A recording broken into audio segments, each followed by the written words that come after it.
Yo, what's going on, positive people? Welcome to season 21 of Destiny 2. And as always, build videos are in popular demand for some awesome builds to help your Destiny experience. Now, we got a goodie for you today. And before we jump into it, we are starting strong with an Arc Titan, and we'll be going into Warlock and Hunter next. Then we'll move on to Void, and then Solar, and so forth. We'll keep it going.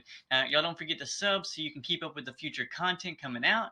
But in the background, we're running the new Ghost of the Deep dungeon, and I wanted to showcase some of the awesomeness of the build that we're able to do. You're able to absolutely spam your charged melee with the exotic that we have chosen, which is the Insurmountable Skull Fort. It gives you your melee back on kill, and it starts your health regeneration. Now, the reason I chose this exotic was because Heart of Inmost Light, it had a little bit of downtime in between all of the spam and stuff. It was only about 3 to 4 seconds, so if you do like Heart of Inmost Light, it's definitely possible. Just ask me in the comments below and I can give you maybe a dim link or something to what I had going on. But basically, or even ask and I'll make a video on Heart of Inmost Light. But basically, it was like 3 to 4 seconds of downtime on Heart of Inmost Light, and and the same goes for Point Contact Cannon Brace. Now, with Point Contact Cannon Brace, you can absolutely get your melee back basically instantly, but it required you to get more kills, a little bit more setup. It wasn't guaranteed or consistent, just like this one. This one is spammable with no downtime. It's very consistent, and it has a lot of healing involved as well, which helps you stay alive. Now, you've seen it in action behind me. Let's take a look at the fragments, the aspects, and the mods of the build. And don't worry, I'll leave a dim link below in the description, so y'all enjoy. Y'all stay positive out there. Peace. So let's look at the subclass. I've got Thunder Crash, but you can definitely use Fist of Havoc. I know it just got buffed. I am using Thruster, but you do not have to. You can use a wall, barricade, however you want to call it. The good thing about this is actually because you can use a barricade, when using Heart of Inmost Light, you want to use Thruster to both get your,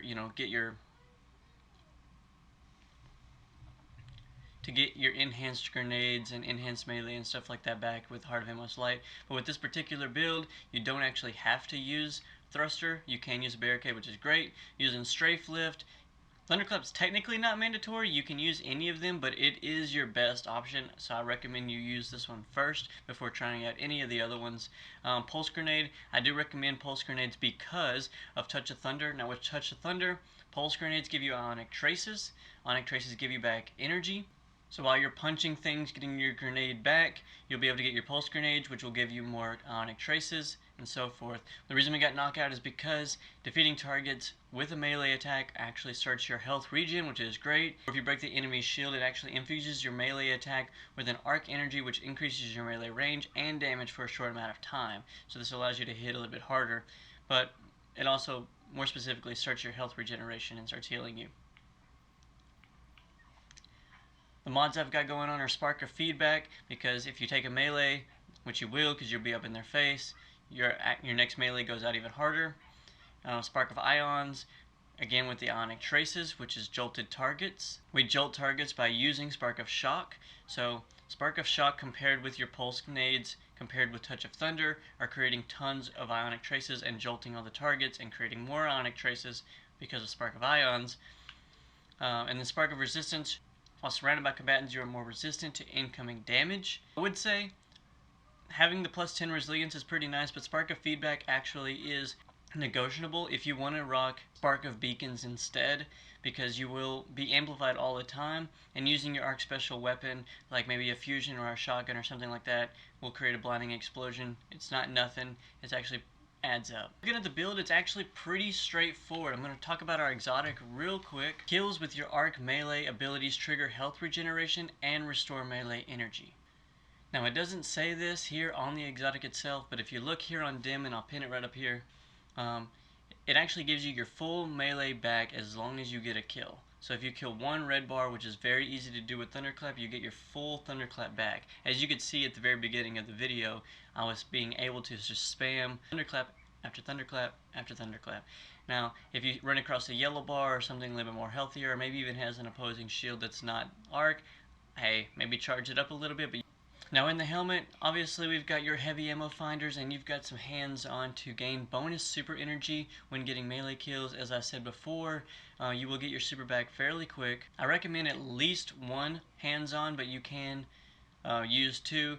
If you wanted to change the other one out to maybe even another ammo finder or potentially even like an ammo scout, that's fine as well. Now in our arms we've got heavy-handed to create the orb of power whenever we get our melee kill, and then doing melee damage will actually reduce your grenade cooldown. Your grenade will be one of your only things on cooldown, which is great because Ionic Traces gives you ability energy, and so you're creating all these Ionic Traces from the grenades themselves, and then whenever you get melee kills, it gives you your grenade back. So you're actually able to use both abilities consistently, quite often. You get your grenade back very fast. Obviously, you've got some damage resistance here inside the chest piece. Now, moving on to the boots. Yes, I have recuperation because even though you do get some health off of both knockout and the skull fort itself, it's nice to have recuperation. You don't have to have two, but hey, I'm rocking two, and they seem to work out for me.